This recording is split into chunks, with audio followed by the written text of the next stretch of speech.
Calimero. Bonjour. How do we do, comrades? Great. Ready for the revolution. Ready. Bon dias. Bon dia. Onion Sinica. As we have less time, I will jump over some chapters.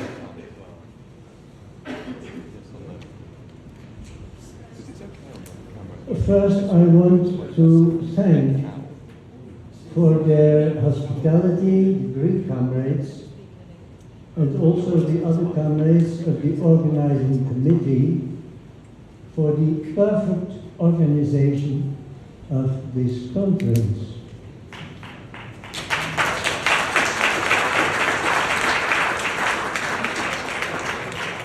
It is astonishing that at the moment that we hear the speeches, they are already printed.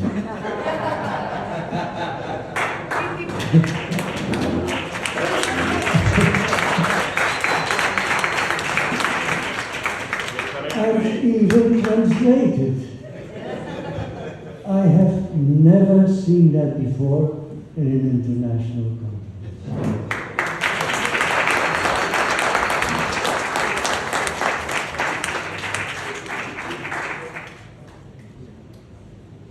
All over the world, poor and oppressed people and workers face the same enemy, the imperialist bloc led by the United States, whether represented by the European, NATO, OS, Five Eyes, AUKUS, IMF, World Bank, or others.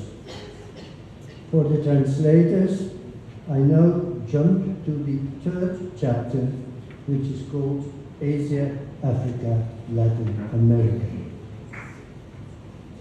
In addition to Russia, many other countries are still subject to threats and aggression from the United States. In East Asia, the Democratic People's Republic of Korea has been living in the shadow of war for decades, while provocation and aggression against the People's Republic of China are intensifying at an alarming rate. The peoples of the Middle East have suffered from an endless series of aggressive and barbaric wars in recent decades. In Iraq, in Libya, in Syria, in addition to the constant provocations against the Islamic Republic of Iran since its founding, and the almost daily massacres of the Palestinian people since the year 1948. Meanwhile, the plundering of the African continent has been accompanied by the instigation of endless resource war by imperialists. In Congo, it is cheap coltan hunting. Behind the war in eastern Congo, there is the Rwandan regime, and behind this regime, there is American imperialism, which wants to take the control over the Congo. The Rwandan regime exports minerals that are not of its territory, but of its neighbor. Sub-Saharan countries also are characterized by violent repression of armies sponsored by former colonizing countries and Israel. Against the Republic of Eritrea, the United States organized a border war with Ethiopia in 1998. In Niger, since July 26, a new popular government is expelling the occupation forces of French and US imperialism. The same liberation process is happening in Burkina Faso, Mali, and Sudan. In Latin America, considered by the US as its backward. 2 centuries of imperialist exploitation by the US have resulted in plunder and poverty. In order to break the unity and integration of peoples and to keep them divided and weak, we have seen military interventions in Panama, Chile, Grenada, succession of coups in Honduras, Paraguay, Bolivia, Peru, Venezuela, Guatemala, and Brazil. Occupation of the Malvinas Islands in Argentina and Guantanamo Bay in Cuba, where the imperialists are strengthening their military domination. Today, inhumane economic sanctions are suffocating or trying to suffocate and to ruin Cuba, Venezuela, and Nicaragua. It is in this light that we understand NATO's provocation of a proxy war against Russia on the territory of Ukraine. At any moment, this war threatens to lead to a wider regional conflict and the direct confrontation between NATO forces and the peoples of the world. NATO's aggression is directed not only against Russia, but against any state or movement that seeks to pursue a policy of independence or sovereign development.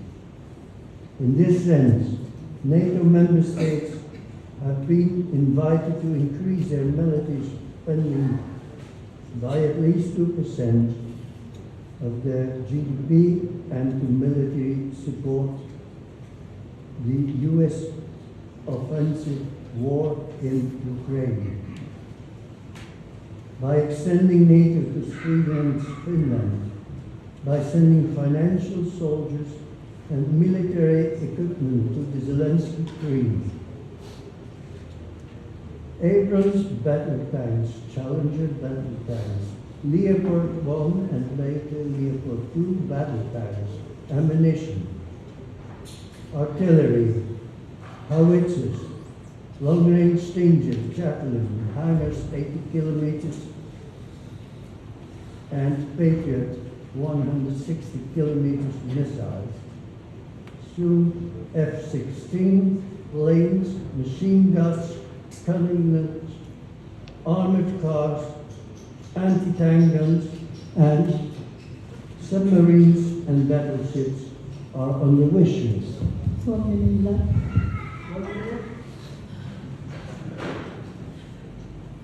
So in order to stop the war, I want to mention only one country, and that is Palestine.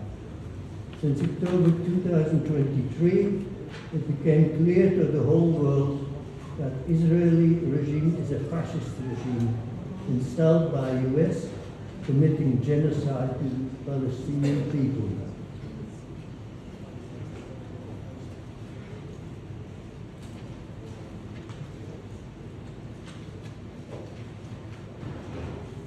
The first responsibility of all peoples throughout the world and the international working class is to build a global alliance to resist US imperialist war and to eliminate US imperialism in NATO.